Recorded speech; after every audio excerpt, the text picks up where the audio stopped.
But it's a real pleasure to be with you, and I see Sue as well, who also I know has done a huge amount of work to support you all.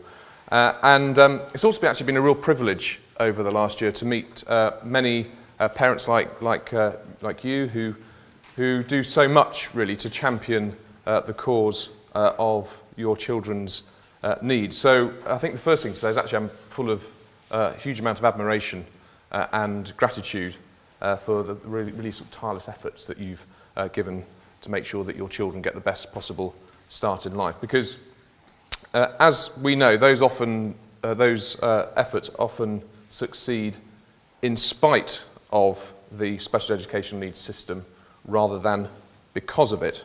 And it's one of the reasons that we're all sitting in this room today. And with the system, you depend on working against you rather than for you. And it's because of this, because of what you and your families are having to go through to get the help that you so desperately need, that we're reforming the system to put you and your needs at the heart of everything that we do. Now, doubtless you've heard this before, and I'm not the first person to stand up and say those fine words. But I believe that the commitment this time, not just from government, but right across the special educational needs system and those who work within it, is unequivocal. And also it's there in black and white in the Children and Families Bill, which is currently going through the House of Lords. And it's led by clause 19 of that bill that says that local authorities must have regard to the views, wishes and feelings of the child or young person and their parents. And it's also there underpinning the Code of Practice, the detailed statutory guidance, which I know you all follow closely and know and love, on how the new system will work and what will be expected of councils and all the other agencies involved, something I'm sure you're well aware that we're also currently consulting on. And I think it's also worth re-emphasising that this is a statutory code. It can't be ignored. So that makes it all the more important that we get this right. So please, and I know you will, make your thoughts known. And it's already started. We've had a lot of involvement and discussion with the network and with parent care reformers individually, both in Pathfinder areas and elsewhere, because your views and your advice, and those of your children, are going to be vital in shaping these reforms, as they've done already, and making them a success. And it's why every step of the way through these reforms, we've encouraged charities and groups representing young people. We have a group of young people working closely in the department who call themselves the EPIC Group, which I think is a fantastic name, as well as parents and families to have an input through events like this, visits that I've been on, meetings with myself and with other officials, as well as through the formal consultations. And these groups, of course, include Contact of Family and a whole host of parent carer forums. And so I'd also like to take the opportunity to thank you personally today for your positive contribution to that debate. As well as, I think, to congratulate the National Network of Parent Carer Forums on this, your first AGM, as you carry on the development of an even stronger collective voice. And I think that makes it all the more powerful. Because any of the insights that you can offer are greatly valued and will play an important role in helping us improve these essential reforms. But, of course, we're all aware a change in the law isn't in itself enough. It must go hand in hand with the cultural change to really make a lasting impact. And there is a genuine opportunity here for us to do just that, to transform the support that you receive and transform lives, something which is clearly long overdue in too many cases. And I've also been struck by how many parents who I've met over the last year have said that they've had to fight to get their child's needs recognised, fight to get different services to work together, fight to be involved in decision making, fight to reduce delays, fight to find what help is available. So really you don't need me to tell you that this simply isn't good enough.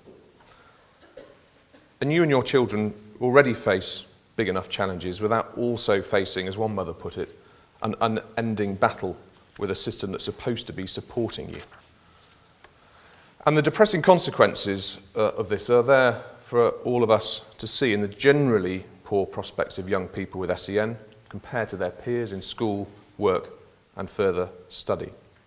So that's why I share your determination to change this, so that the system is genuinely on your side, so that your children can have what we all want for our children, support to help them develop and thrive to the very best they can possibly be. And by putting children, young people and their parents firmly in the driving seat, I believe that our overhaul of the SEN system will at last help us achieve that shared goal. Now, whether that's through the new Birth to 25 education, health and care plans, through the local offer outlining what support is available, or through the requirement for different services to work together, children and their parents will be at the centre of decision making about the support that they receive, support that we expect to be focused on achieving outcomes and on a better transition to adulthood, not on the day-to-day management of the system that we've seen all too often come to the fore in the past. But a clearer, more joined-up system with more streamlined integrated assessment and with families at the centre, that's what we want to see. Now, I know that change can be daunting, especially when it involves vulnerable children and changes to a system that's largely gone untouched for 3 decades or so. And I appreciate that many of you, having fought so hard for your children already, you may be anxious about what this all means for the future. Which is why we've clarified our commitment to maintaining and indeed extending existing rights and protections that you and your children already have. Because the truth is that children and young people will be better off because for the first time, comparable protections will be in place from birth right through school into further education and training. And it's why I'm clear that existing statements and learning difficulty assessments will retain current legal rights until they're replaced by EHC plans as we look to ensure a smooth changeover to the new system. But nevertheless, I also understand and appreciate that you may be wondering how all this will actually work on the ground where it matters. So I hope that you're reassured that we're testing the reforms thoroughly through 1,500 families across 31 local authorities before they're rolled out more widely. Families who are providing us with invaluable feedback that we're using to continue to make improvements.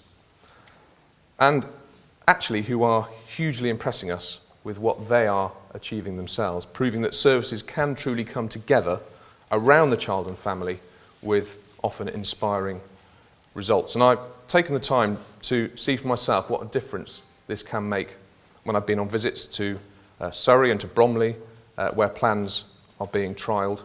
And young people and parents told me that they felt much more involved in drawing up their package of support for their education, health and care plans, which is really encouraging to hear. And Bromley, I know, has made excellent progress in establishing an integrated 0 to 25 service already, even before these reforms come online. And I was also really heartened to see how another of our pilots up in Manchester, in my neck of the woods, is working with employers to offer young people a wide range of work experience, helping many of their students to find paid work for the first time. And it's also good to see many of the pathfinders showing real imagination and flair in introducing these changes, like in Greenwich, where families are setting up password-protected websites, personalised with music, short films and written reports about the child to bring that education, health and care plan to life. And the professionals working with them are then given secure access to the sites and encouraged to regularly post video clips and other information. And in Gateshead, where pupils at the Cedars Academy Special School worked with an animation company to produce a DVD called Thanks for Listening, to tell parents, carers and professionals about their views and their aspirations. And in West Sussex and Hartlepool, where families are using personal budgets to improve the continuity of care between home and school, and in one case to set up a work placement at a local charity for a young person with autism that will count towards an accredited course. All great examples of how it can be done. But it's not just the places testing the reforms that are taking the initiative. Wolverhampton, near from here, and Richmond aren't pathfinders, but they've already begun involving families in developing education, health and care plans and a draft local offer. And they're right to do so, with the new system beginning next September, and pathfinders reporting that it takes at least a year to prepare, not least for the cultural change to hold, so it's crucial that local authorities grasp the nettle now. So your council should be knocking on your door to get you involved. Your input in the education, health and care plans, the local offer, and getting services to work together is absolutely crucial.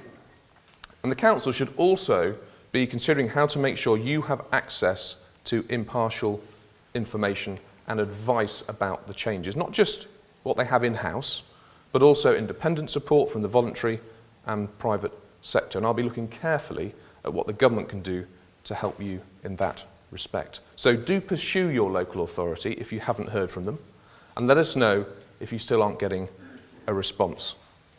And as I said at the start, please do respond to our consultation on the Code of Practice so we can ensure that the new arrangements work as well as possible for you and your children. Because you and your children are the first, the last, the only reason actually why we're all doing this. It's why we've been so keen to be getting you involved in shaping the new system, and why you've got such a vital role to play in driving it and in helping us find a fresh approach that, as one parent put it, sees my son as the funny, smart little boy that I see, the little boy who deserves to have people who are there to help him, driven to do their very best so he has as many opportunities as other children. It's for this family and for all the families in this room and beyond that we're committed to creating with you a system that provides more protection and support than ever before, that fits in with you and your needs and not the other way round, that's as ambitious for your children as we are for all others, and that puts children and their families first. Thank you very much.